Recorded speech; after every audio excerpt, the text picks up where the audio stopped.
Oke, Arsenal ngelawan Chelsea, London Derby. Skor untuk sementara 1-1 di babak pertama. 2 gol yang diciptakan melalui corner kick. Tadi aku udah seneng banget Arsenal dapat gol corner karena kalau nggak salah udah lumayan lama Arsenal nggak dapetin gol corner. Terus sayangnya di menit-menit akhir babak pertama Chelsea dapat corner, terus tercipta own goal dari Nketiah. Deliverynya Reece James, cornernya bagus banget menurutku. Akhirnya Nketiah pun dapat dikit, arah bolanya masih ke gawang. Oke, babak pertama menurutku Arsenal nggak semendominasi di Spurs, tapi menurutku masih bagus. Banyak umpan-umpan yang cukup beresiko yang aku tergolong suka karena nggak terlalu main aman akhirnya Arsenal. Tapi juga akhirnya ya masih ada beberapa passing yang nggak nyampe.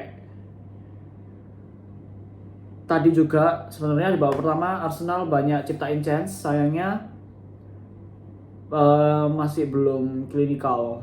Golnya dapatnya waktu corner. Terus apa namanya?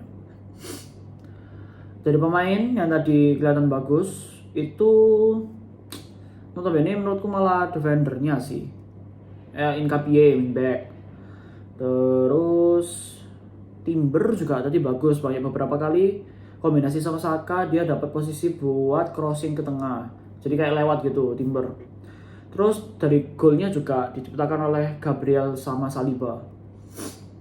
Jadi penyerangnya masih kurang. Gyökeres beberapa kali dapat kesempatan, itu masih belum bisa dimanfaatkan dengan baik. Saka seperti biasa kontribusi yang tidak bisa dilihat dari gol sama assist. Dia tadi banyak ciptain peluang dan ruang untuk pemain lain. Terus kayaknya kok jelek ya akhir-akhir musim ini ya. Kurang bagus sih menurutku. Tadi ada satu chance counter yang sebenarnya kalau misalnya dia umpannya dapat itu lolos 3 lawan 1 atau 3 lawan 2 itu. Cuma ke intercept sama Caicedo. Jadi beberapa kali kurang bagus sih menurutku. Trossard untuk di game ini. Midfield masih biasa. Eze juga banyak peluang yang menurutku tidak diambil, bisa langsung shoot. Untuk ada beberapa kali dapat ruang untuk nge-shoot tapi malah di dribble, jadinya akhirnya keambil. Cukup eman. Tapi ya overall menurutku kalau ini dipertahanin sampai ke babak kedua harusnya menang menurutku. Karena Chelsea nggak ada chance sama sekali kecuali dari yang corner itu pun. Ya bagus sih cornernya. Aku lihat triknya cornernya yang selalu dilakuin waktu Chelsea dapat corner itu kayak ngerombol di luar dulu, habis itu langsung masuk semua ke tengah biar ngeblok bagian bagian depannya kiper, biar dia nggak bisa ngelihat sama nggak bisa maju. Bolanya tinggal hoki-hokian aja sampai dapat. Selama bolanya in swing arah ke gawang, kesentuh dikit pun sama pemain musuh pasti ada chance buat masuk ke gawang. Contohnya kayak tadi golnya on goalnya Nketiah. Ya ngincernya kayak gitu emang kayaknya ya. Soalnya di back postnya cuma ada satu aku tadi liatnya. Ya kayaknya tujuannya buat cari mentahnya doang. Ya overall Arsenal sebenarnya kurang efektif, banyak chance yang tercipta tapi nggak bisa dimanfaatin. Tapi kalau bisa dipertahanin menurutku bisa menang lawan Chelsea. Karena Chelsea walaupun pemainnya mulai balik ya dari penyerangannya, tapi nggak ada chance yang benar-benar bagus kecuali dari corner itu. Oke, kita tunggu babak kedua. Oke, full time Arsenal lawan Chelsea 2-1 skor akhir. Gol di babak kedua dicetak melalui corner oleh Jurriën Timber. Corner FC is back. Woo! Oke. Babak kedua Arsenal awalnya didominasi banget nggak didominasi banget sih, tapi kehilangan kontrol, dikuasai oleh Chelsea. Terus nggak lama beberapa kali Chelsea juga dapat corner. Habis itu Arsenal dapat corner, ciptain gol. Oke, yang pertama yang bilang foul. Pertama aku juga bilang foul, jujur aja. Soalnya aku lihat waktu live ya, itu Saliba kelihatan dorong, Sanchez kelihatan kedorong. Oke. Aku waktu gol juga udah ngomong, oh ini gak gol ini pasti. Kelihatan gak tahu lagi ya, tapi kelihatan kalau misalnya disurung. Pas di replay ternyata Saliba itu cuma nahan badan sama pemainnya Chelsea, aku lupa siapa. Terus si Sanchez mundur, ketatap sama badannya pemainnya dia sendiri.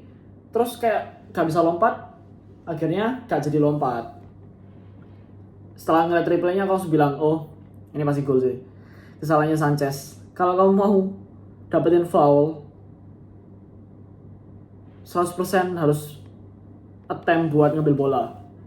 Karena Sanchez nggak lompat. Pertama nggak lompat. Terus dia langsung reaksi kok. Jadi kayak nggak ada foul sebenarnya. Makanya aku bilang golnya masuk. Aku emang yang pemain yang buruk banget. Nggak buruk banget sih, tapi buruk di game ini Gyökeres. Umpannya banyak yang nggak masuk, banyak maksa buat dribbling tapi nggak jadi. Beberapa attempt juga nggak dimaksimalkan. Anehnya dari game terakhir yang Gyökeres sama Eze bagus, ini aku bilang Eze sangat datar, seperti biasa, datar. Eze munculnya waktu di North London Derby doang guys. Terus MVP menurutku pertama defender, pertama David Raya. Kalau nggak ada David Raya rasanya susah banget game ini. Untung dia jaga komposernya, dia jaga ketenangannya. Terus komen di belakang buat backnya, dia mimpin lini belakang Arsenal. Terus ada beberapa momen save yang penting banget. Contohnya yang tadi paling aku ingat di saat Garnacho crossing ke tengah, Raya nggak langsung lompat, dia nunggu bolanya. Terus habis itu setelah tahu bolanya nggak kesentuh sama siapa-siapa, dia langsung harus reflect. Itu untung bolanya nggak terlalu banter ya, dan untungnya juga enggak sih, tapi bolanya benar-benar di pucuk gawangnya. Raya emang kok refleks keren banget sih, emang gigi banget Raya. Akhirnya dapat ke save, akhirnya jadi corner ini nggak salah, tapi cornernya untungnya di babak kedua Chelsea entah kenapa nggak sebagus yang di babak pertama sih aku tadi lihatnya. Cuma yang bagus Chelsea di babak kedua itu malah mendominasi permainannya. Posisinya dapat, terus nyerangnya dapat, tapi ya itu kurang finishingnya aja. Arsenal di babak kedua kayak sedikit kehilangan kendali, setidaknya di babak awal. Terus waktu Gabriel Martinelli masuk, Pedro Neto. Itu sebelum Pedro Neto kartu merah, aku udah kepikiran sesuatu. Chelsea di pertandingan ini, setidaknya dari babak pertama sampai pertengahan babak kedua itu mainnya cukup dewasa. Nggak kelihatan kayak yang biasanya aku lihat waktu ngelawan Arsenal, kayak emosian semua lah, atau mainnya body banget lah, atau main kasar banget lah. Mungkin karena Caicedo main di belakang juga, tapi aku nggak tahu. Kelihatan lebih tenang Chelsea-nya. Makanya aku bilang, oke, ini pelatihnya Chelsea bagus juga, bisa ngontrol pemain-pemainnya. Nggak lama kartu merah buat Pedro Neto. Nah juga sempat bingung kenapa kok langsung pertama kartu kuning, terus habis itu kartu merah, kan aneh. Ternyata setelah golnya si Jurriën Timber, ternyata di kartu kuning Pedro Neto karena komplain ke wasit masalah di foulnya Sanchez. Padahal nggak foul. Akhirnya kartu merah. Martinelli juga awal kelihatan banget sih. Babak pertama Trossard nggak main banget. Gyökeres nggak main banget.